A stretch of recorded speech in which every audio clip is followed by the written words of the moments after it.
Olá aí pessoal, vamos começar aí mais uma transmissão, né?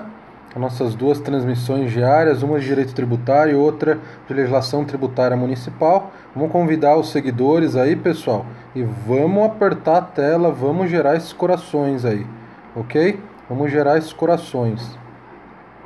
Beleza, pessoal? Aperte a tela, quem não conhece, pode apertar a tela aí, ficar apertando várias vezes se você está curtindo a transmissão. Pode tascar o dedo aí e fazer subir esses coraçõezinhos aí. Beleza? Pessoal, a gente está tratando aí de um tema de legislação tributária municipal, né? Um tema de impostos municipais que pode cair em qualquer prova, né? Aqui na verdade, eu vou falar da jurisprudência dos tribunais superiores em relação à incidência do ISS no leasing, né? No arrendamento mercantil de bens móveis. Então, esse entendimento pode cair em qualquer prova da área fiscal que possa ser cobrado aí a parte do ISS, a parte geral do ISS. Né? Então vamos lá. Essa é uma parte muito forte de cair a parte de ISS no leasing. São duas coisas relacionadas. Aqui a gente vai tratar da incidência. Outro tema muito forte que a gente vai tratar em outra transmissão é em relação ao local de incidência no leasing. Discussões homéricas no STJ, entre os municípios, em relação ao local de incidência do ISS no leasing. Para qual município eu vou pagar o ISS no leasing? Tema para outra transmissão, tá? Tema para outra transmissão. Aqui a gente vai tratar em relação à incidência, se incide ou não o ISS no leasing, ok? Pessoal, vamos gerar esses corações aí, hein? É uma maneira de vocês me ajudarem eu acompanhar a transmissão de vocês, se está travando ou não, ok? E vamos convidar os seguidores, beleza? Vamos ajudar aí o professor. Então, pessoal, incidência do ISS no leasing. Primeiro, o que eu preciso saber para verificar se alguma atividade, se algum serviço está no campo de incidência do ISS? Olhar na lista de serviço. Não basta se enquadrar no conceito de serviço, no conceito jurídico de serviço. Um serviço precisa estar definido na lei complementar. E essa lei complementar é a Lei Complementar 116. O arrendamento mercantil está incluído como serviço tributável do ISS? Tá. Está no item 15.09 da lista de serviço. Vamos olhar aqui? Eu estou aqui com a lei aberta na tela. Olha aqui. 15.09, estou na lista de serviço. Olha aqui na abinha ali, ó, Lei Complementar 116. Aqui, ó, 15.09, arrendamento, leasing de quaisquer bens, inclusive cessão de direitos e obrigações, tá lá, leasing.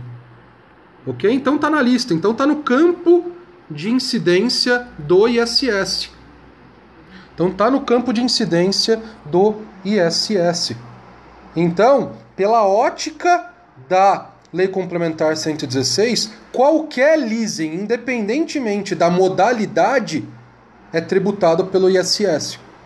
E qual é a visão do STJ? O STJ tem uma súmula.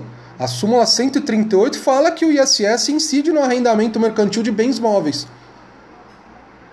Aqui fala em quaisquer bens. O STJ tem a súmula 138 do STJ que fala que o ISS incide no arrendamento mercantil de bens móveis. Vamos aqui na tela do computador? Deixa eu abrir aqui para vocês.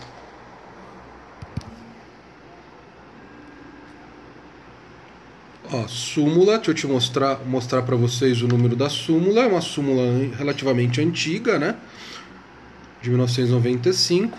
E olha o que ela fala aqui, ó. O ISS incide na operação de arrendamento mercantil de coisas móveis.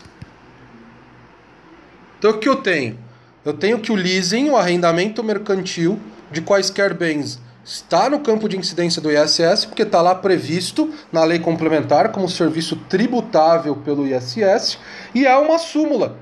O STJ tem o entendimento que incide o ISS no arrendamento mercantil de coisas móveis. Porém, pessoal, apesar de a súmula do STJ e a Lei Complementar 116 não diferenciar aqui o leasing em suas modalidades, falar que incide em qualquer leasing de forma genérica, O STF, ele tem um entendimento que diferencia as modalidades de leasing quanto à incidência do ISS. Deixa eu ajeitar o negócio.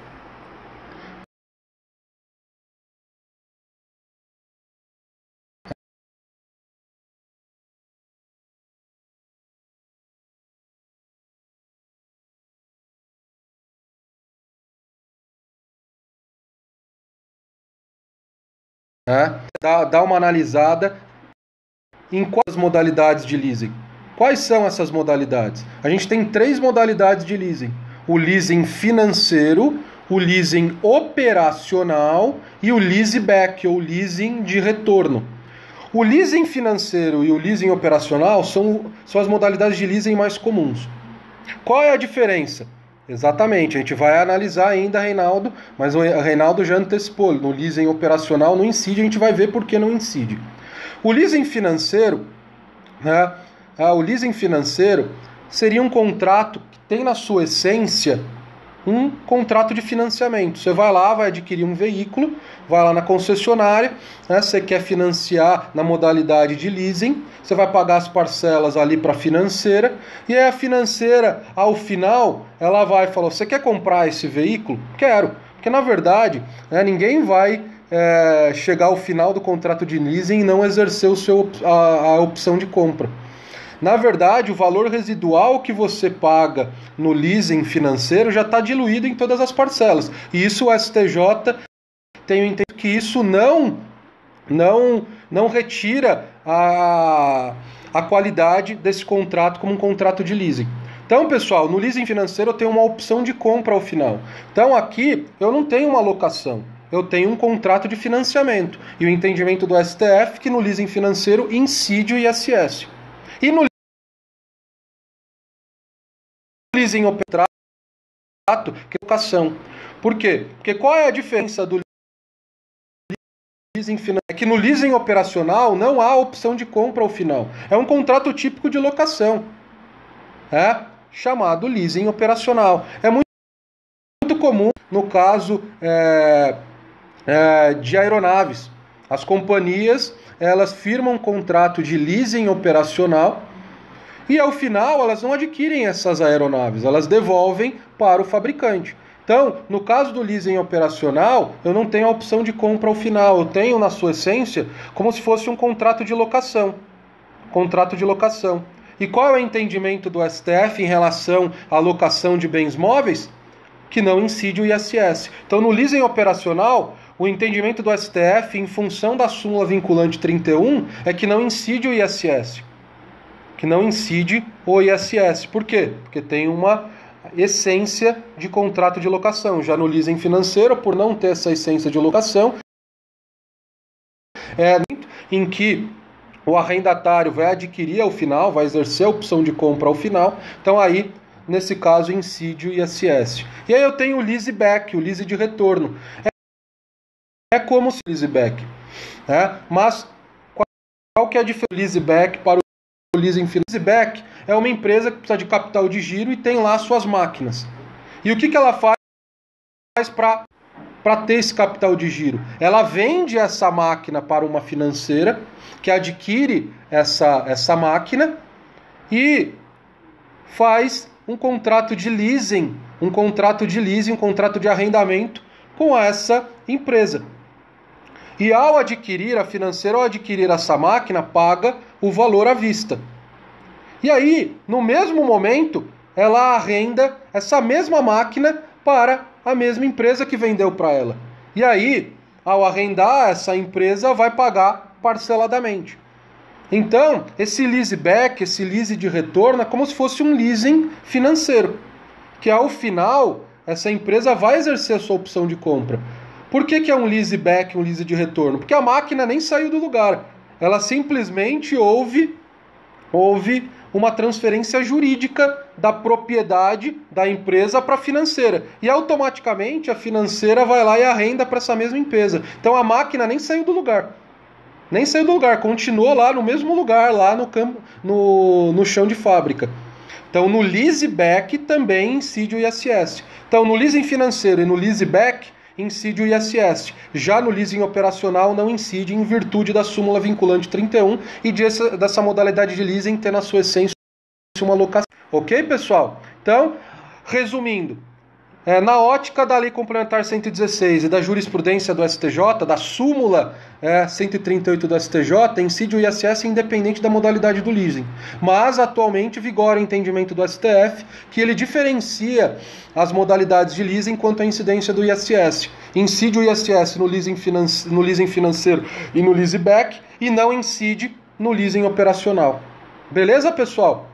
Então, fiquem de olho, né?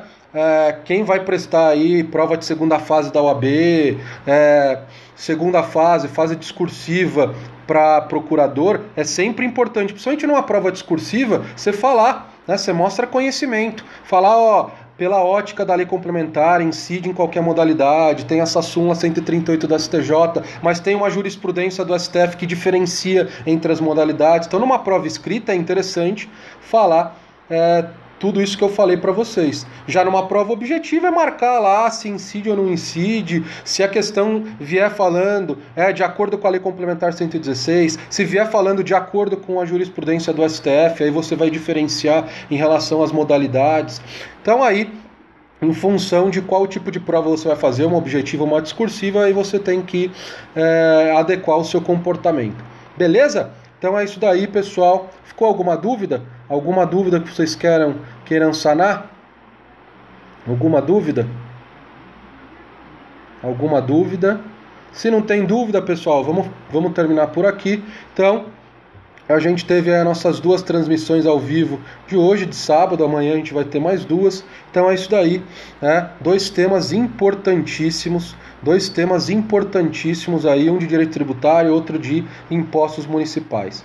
Beleza, pessoal? Então, fiquem de olho aí, estamos tratando aí só de tema quente, só de tema top aí para cair em prova de direito tributário e de impostos municipais. Beleza? Então é isso daí, bom final de semana e até